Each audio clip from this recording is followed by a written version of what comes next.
Welcome back to another video. Today I'm going to be teaching you a little bit about the rules and the etiquette about the course, just some things you want to avoid doing, some things that you want to do to help speed up the pace of play, just things that are going to help out your game, help your knowledge of the game, and it's just going to help you out there on the course once you start playing in some matches and start getting better once you play for a little while. So the first thing you need to do before you start your round is just make sure you have the right number of clubs. You can have up to 14, but it's okay if you have under that. So right now I only have 12. I'm not playing with my driver or my 3-wood. But say I wanted to bring out a 3-wood or a driver in the middle of the round, I can. You can always add to your bag. You can't take away. So you can't start off with like a 54 and a 58 degree and then decide later you want like a 56 and 60 degree. You got what you got if you start out with 14 clubs. But again, if you start out with below 14, you can always add up to that number, but you can never play over it, and you can't take away and then add more clubs to the bag. That's just how it has always been, and yeah, you just don't want to do that. Next thing you want to do is make sure that you read the scorecard of any local rules. A lot of courses will have a lot of local rules. What that is there's like the normal rules that you can find online, and then some courses just have separate rules out of their course. Like, for instance, out here they're redoing the course in some spots, so a lot of places you'll hit your ball where they're taking up trees. That'd be ground under repair, so that's free relief. So what you want to do, and I'll put up a picture, is look at the back of your scorecard and it'll have their rules, and then you'll be able to see if there's any ground under repair. You'll be able to see the type of hazards they have, the types of stakes, all that good stuff.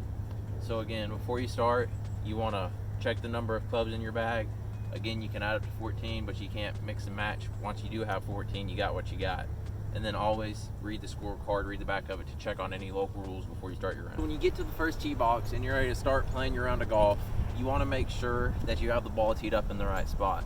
Now the rules are you can be anywhere between these two markers. It goes back 2 club lengths, so you can be like that, like a rectangle. What you can't do is have your ball placed in front of them. That's a penalty. So if you look back here, this is placed within the tee markers. It's within 2 club lengths, so that'd be good. And even though this one is within 2 club lengths, it's still out of the tee marker, so that would not be good. Even though your body's in the box, your ball has to be in the box as well.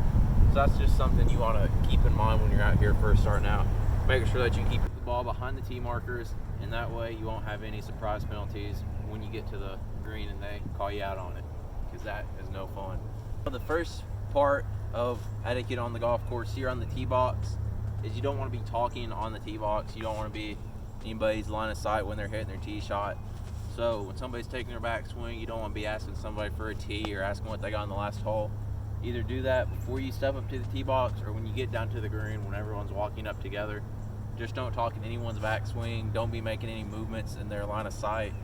And I always like to stand behind people. That way I'm just not in their line of sight. I'm not talking, I'm not moving, I'm just waiting for my turn to hit. Once you do, you can go back to the cart and go down to your ball once everyone is hit. What I'm talking about here is when your ball gets embedded or plugged into the fairway or the rough, what you're able to do is pick it up and take a free drop. What that is it's free relief. You drop the ball no closer to the hole, and you don't have to take a penalty stroke for it, because like here we got 3 or 4 straight days of rain and it was really, really wet outside. So pretty much it plugged every time. So just whenever you're playing golf, if you come up to your ball and you see that it's plugged, you get to take free relief, no closer to the hole, and that way you're still able to have a clean shot. And then here, what I'm talking about is if you hit your ball in the fairway or the rough or the woods or wherever, and you can't find it, what you do is you look for it for 3 minutes, and then if you can't find it within that 3 minutes, then you have to take a penalty. This penalty is stroke and distance. So you'd have to take the ball back to where you hit the last time. It's a 2-stroke penalty, so it'd be like if you hit your tee shot into the rough and you couldn't find it, then you take it back, so you'll be hitting 3. So just keep that in mind whenever you're playing in a tournament or a match. You always have 3 minutes. If they let you look longer than that, that's fine. Just try not to hold everyone up by looking for your ball if you know it's gone. So just keep that in mind whenever you're playing in a tournament. You got 3 minutes to find your ball.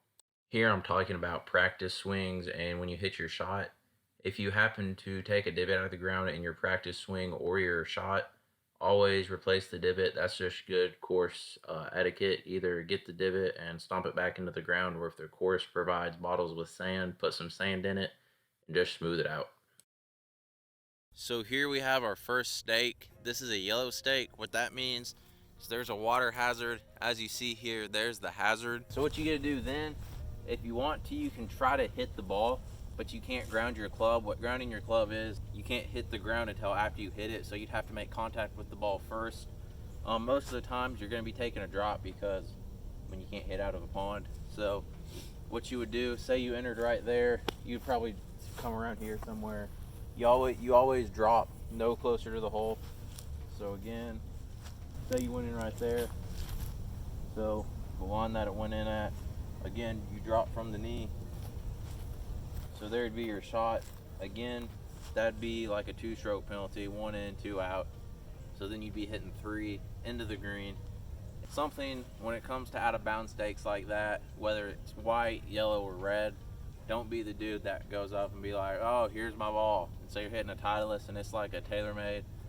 I mean, people know if you're cheating. So always before you, I should have said this up there, but before you start the round, look at everyone's golf ball, make sure that you understand everyone's marking that way. So like this is a Titleist 2.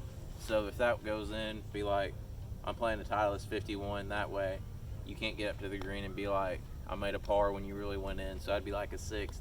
That way you just stay honest. I mean, that's just good etiquette on the course. Don't try to cheat your way into any lesser of a score. It's more rewarding when you do that because you don't get done with the round and then think about it. It's just always better to be honest than not. So now that you found your way to the green, the first thing you want to do when you're walking up to the green is get your ball mark here. Just go up to your ball. First thing you want to do, mark your ball, get that out of the way, because if you pick up your ball without touching it, that's a penalty. That's going to ruin your score for that hole. That's not what you want. So again, first thing you do when you step up to the green is you go up and mark your ball. Next thing you want to do, unless people that you're playing with want it in, ask them if they want the pin in or out. For me, I like it out. So what I'm going to do is I'm going to take it out. I'm going to put it completely out of the way, the putt. What that's going to do is avoid me hitting it. It's a penalty if you hit it, so just move that way out of the way. So the next thing is when it comes to putting, say you're playing with somebody and they hit their ball like way behind yours, you're going to let them go first. You move from outward to inwards, so furthest out to closest. What you don't want to do is we'll be walking on the green, so say there's a ball. When you step in their line, so just don't step in people's line. Nobody likes that, dude. So always just, again, kind of like the tee box, stand back, let everyone do their putting until it's your turn. I'd say putting's probably when people want it quietest because that's where you make up the most strokes. Like they say, drive for show, putt for dough. So when it comes to putting, one of the most crucial parts of the game. So always just let people have their time to concentrate, let them focus, and let them make their putts. When it comes to bunkers and their rules, it's pretty simple.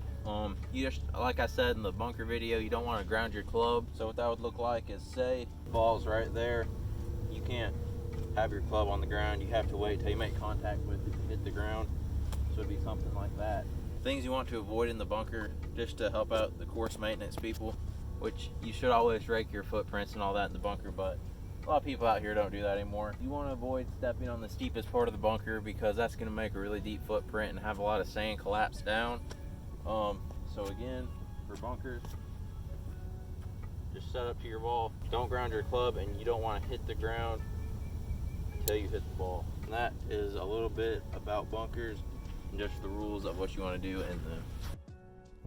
So as you see right there, there's the white stake, and that is the stake you want to avoid the most. So the reason why you want to avoid the white stake so much is those are normally the ones that you get in off the tee. So that's going to be stroking distance, which means you got to go re-tee. Be like, say you're on par 5, you're already hitting 3 off the tee.